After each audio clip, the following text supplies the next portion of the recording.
The Culper Spy Ring by History.com editors. Contents: 1. The dangers of spying. 2. Workings of the Culper Spy Ring. 3. Achievements of the Culper Spy Ring. British forces occupied New York in August 1776, and the city would remain a British stronghold and a major naval base for the duration of the Revolutionary War. Though getting information from New York on British troop movements and other plans was critical to George Washington, commander of the Continental Army, there was simply no reliable intelligence network that existed on the Patriot side at the time. That changed in 1778 when a young cavalry officer named Benjamin Tallmadge established a small group of trustworthy men and women from his hometown of Setauket, Long Island. Known as the Culper Spy Ring, Tallmadge's homegrown network would become the most effective of any intelligence gathering operation on either side during the Revolutionary War. The dangers of spying. In mid-September 1776, the American officer Nathan Hale was hanged without trial in New York City. British authorities had caught Hale when he was on his way back to his regiment after having penetrated the British lines to gather information. Hale's death illustrated the grave dangers inherent in spying for the rebels during the Revolutionary War, especially in the British stronghold of New York. Meanwhile, Benjamin Tallmadge, a young cavalry officer from Setauket, had enlisted in the Continental Army when the American Revolution began in 1775, and was soon awarded the rank of major. In mid-1778, General George Washington appointed Tallmadge the head of the Continental Army's Secret Service. He was charged with establishing a permanent spy network that would operate behind enemy lines on Long Island.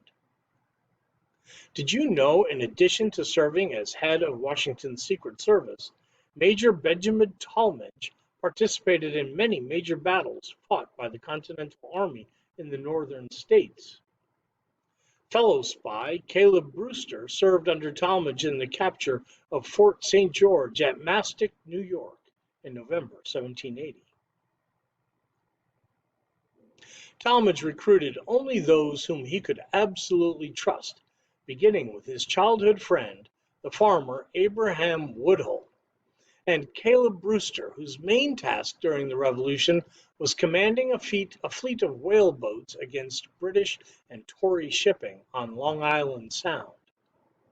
Brewster, one of the most daring of the group, was also the only member whom the British had definitely identified as a spy.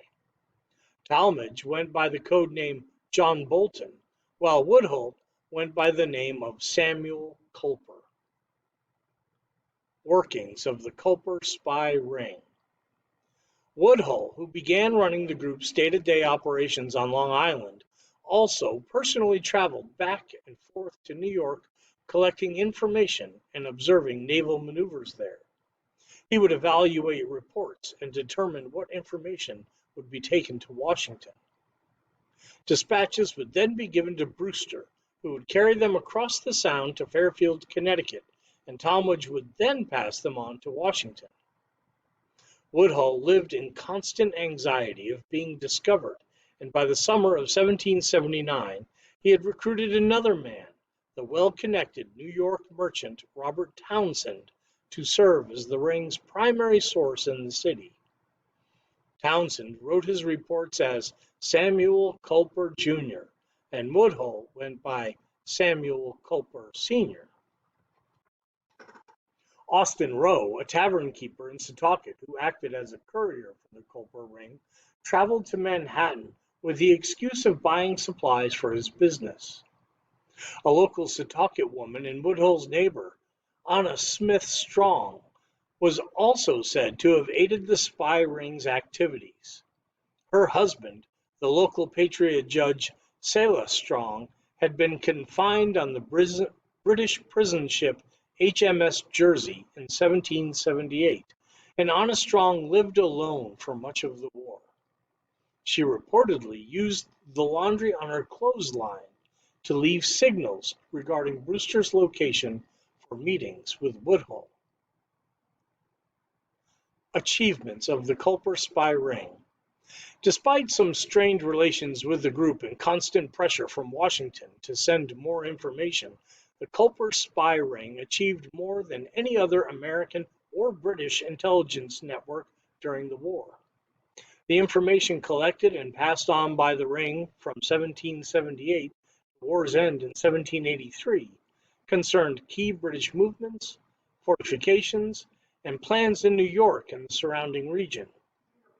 Perhaps the group's greatest achievement came in 1780, when it uncovered British plans to ambush the newly arrived French army in Rhode Island.